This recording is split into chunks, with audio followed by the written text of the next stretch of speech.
If the next generation cares about the animals, the next generation would care about the animals, and it'll carry through everyone's generation till forever.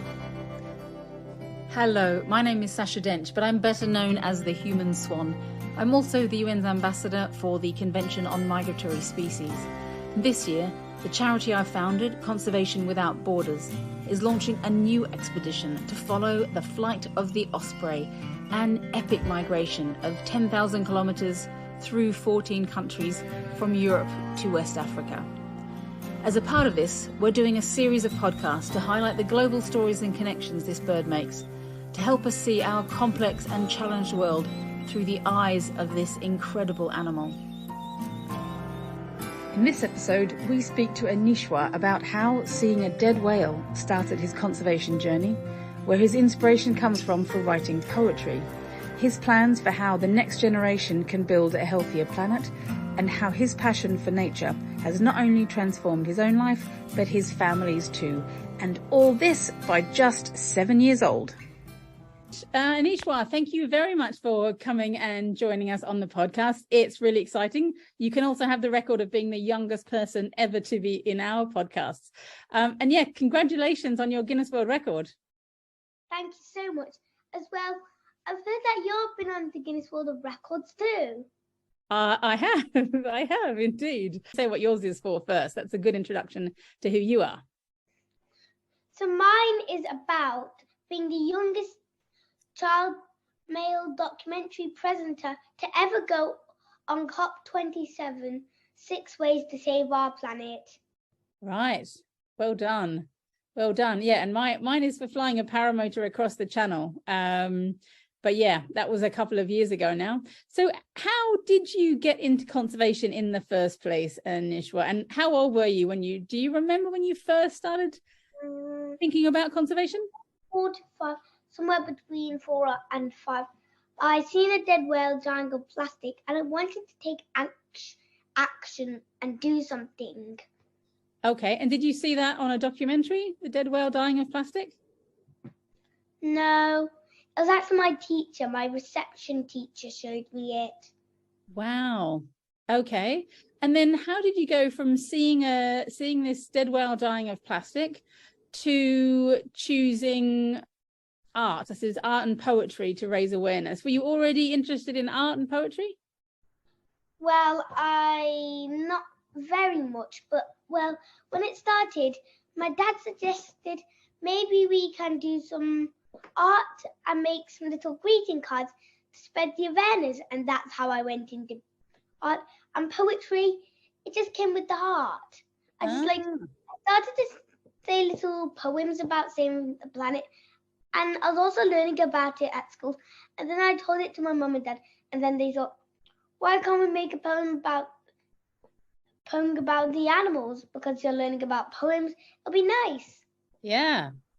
Wow. And it always helps if you're doing something about something that you're passionate about as well. So if you're writing poems about something that you already really care about, then you probably do your best work. And you are also interested in watching birds, aren't you? Yeah. Is there anything in particular about birds that you fell in love with? So, well, I really like a little wren. Like, I have a little wren bird in my garden. It was really cute and like scurries under the little plant pots, and it's adorable. I also really love the cold tits, the long-tailed tits, what like to live in the trees, the big tree over next door. It's a really beautiful sight to see them, as well as the goldfinches, what in the summer sometimes come here for a little snack. So it was basically seeing the kind of smaller wildlife that you can even see around your home. That's where your interest in nature has come from. Yeah, it's because I just like seeing the outdoor creatures what are easy to find. And have you ever then seen an osprey? I'm guessing you probably haven't, but have you? Well, I have an estimation that I haven't, but I think I have. It was an extraordinary sight. Like the second, this is how long I've seen it. Okay. Fast. Like I was in the car going to a place where you can see ospreys, and I seen a nest, But while I was on the way, I actually seen a bird. Okay, let me tell this in the best description I can. It had a rounded tummy. I couldn't see the face. All I could see was just it had a rounded tummy, had some speckles on it. Okay. Some nice speckles, what were black, and it had a grayish part. The rest of it was a dark black, and it had like a brownish claws. And have you watched the osprey nests at all? Have you watched the osprey nest cams? Oh yeah, that was beautiful. My dad actually got some photos of a cormorant going like this, standing like this on top of an osprey nest. Uh-huh. Wow. Yeah, all sorts of birds go and use it when the ospreys are away until they come back. Yeah, so the osprey cams have got all sorts of drama on them as well. So some of them are beautiful, and all sorts of things happen there too. So would you then like to spend some time watching ospreys? Is that a bird that you'd be keen to get to know better? Ospreys. They're one of my favorite raptors, along with the peregrine, with the kestrel. They're one of my favorite fishing raptors. They are pretty spectacular. Anything in particular you think is cool about them? I guess you mentioned fishing raptors, so the fact that they catch fish is pretty impressive. Yeah, and the way they catch fish, like they are the ultimate at catching fish. Like first they had the giant eyes, what around this big, what cover most of the face, and then they just swoop down with their eyes, what can see the fish. And example, this is the fish. Catch it. But yeah, they can take up pretty impressive size weights, can't they? It's not only the fact they can carry it, but once you're actually in the water and you've got to get airborne and you've got all the drag of the extra water on you, that's a really impressive feat to be able to take off from in the water with a heavy weight. And there's an interesting thing we heard from lots of people along this flyway.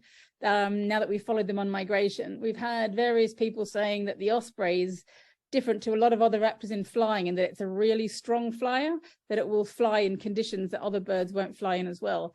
And that's all likely to be connected to this idea that it's got really, really, really strong flapping muscles to be able to. Yeah, that's actually quite nice.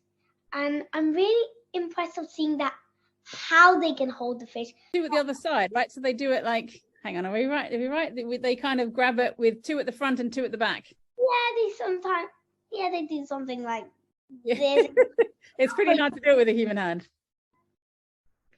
Ospreys, like they catch it, and then with fish is slippery. With the claws they grip on, but they have extra grippers. Like there's tiny bumps on them. Like they're super good at carrying the fish, and it makes them even better at getting them. And I'm so it's so mind blowing about those tiny things. Well, we're definitely gonna have to get you somewhere where you can see an osprey up close. I think that would be a dream come true. That would be pretty fun, wouldn't it? Can I ask you a question then about just conservation in general? Why? Obviously, you're interested in talking about conservation, and you're now being a presenter. Why do you think it's important, or why is it important to you that we get more of the next generation caring about conservation?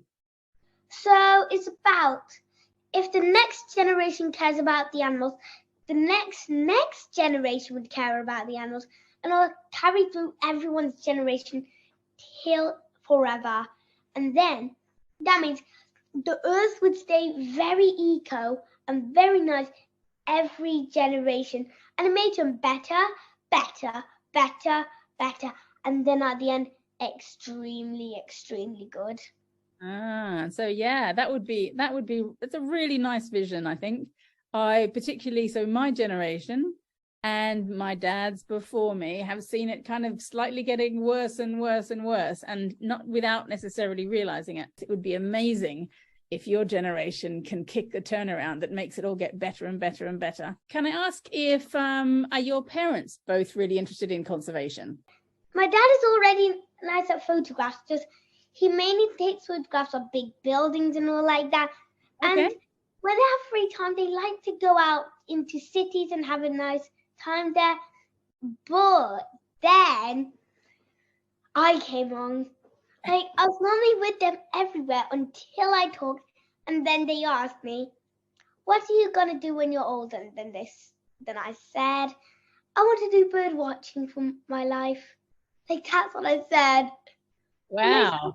Talking, like, that's what I said. I'm still in the middle path of both of those things. Okay. So I still want to do bird watching for the rest of my life, but I'm also doing conservation. So, like, I really like both. Just I'm trying to keep it. I'm trying to keep it for both.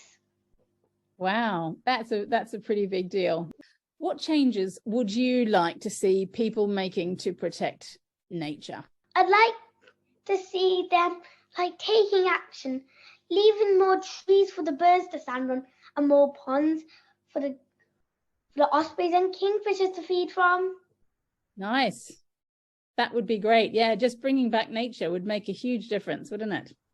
Yeah. And can I ask a question? Because you are probably still in the age group where people would say, we can't have a pond because we're worried that it's too dangerous to have water. Water is too dangerous. Do you have any opinion on that? Actually, I have an opinion that that's not true because I have a pond right out there. Are you scared of it? Nope. I actually love it. Like, for hours in the summer, I stare there, looking at all the wildlife what's in there. And sometimes little frogs come out of it. Frogs, right? So you have, obviously, you've got this world record for presenting. Do you have any other desires for world records, or is there any other plans that you have for the near future? Well, I have a nice plan for the near future of going to China. I really want to go to China because some of my favorite animals, like the pheasants, are there. And if I see some, I promise I'll send lots of photos to you. And then, and as well, maybe I can put some little tags on them so I know which one's which, so I can name them. Having like a proper bird dude, like a proper. A proper bird dude. Well, let's hope you keep meeting lots more proper bird dudes and dudettes. Yeah, well, it's been really, really fun chatting to you. And if we can find a way for you to be able to go and see ospreys up close, I think that would be amazing. Maybe the next time somebody is tagging ospreys, then we can go and answer your questions about the feet and the color and how they grip for yourself, because there's nothing like seeing it with your own eyes, is there?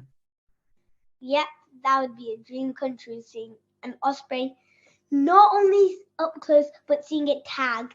And I'm really confused how they tag it. Like, when you put a ring on the leg, there's normally, well, quite often there's a small metal ring and also a larger plastic ring, and that's literally just got their identity kind of code on it, the 3 letters or the two letters or numbers that are on them, and that is just made out of quite flexible plastic. So it's a ring that sort of doubles over a bit, and you can just pull it open, put it over the bird's leg, and it closes over, and you put a little bit of glue on the inside.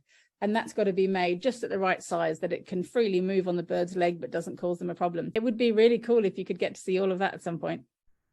That would be a dream come true. Like, how many times did I say dream come true? And about 10 times or something. Well, that's great, because you've got lots of dreams, and that's what we need in young conservationists. So yeah, thank you very much, Aneeshwar. I look forward to meeting you. Look forward to meeting you too.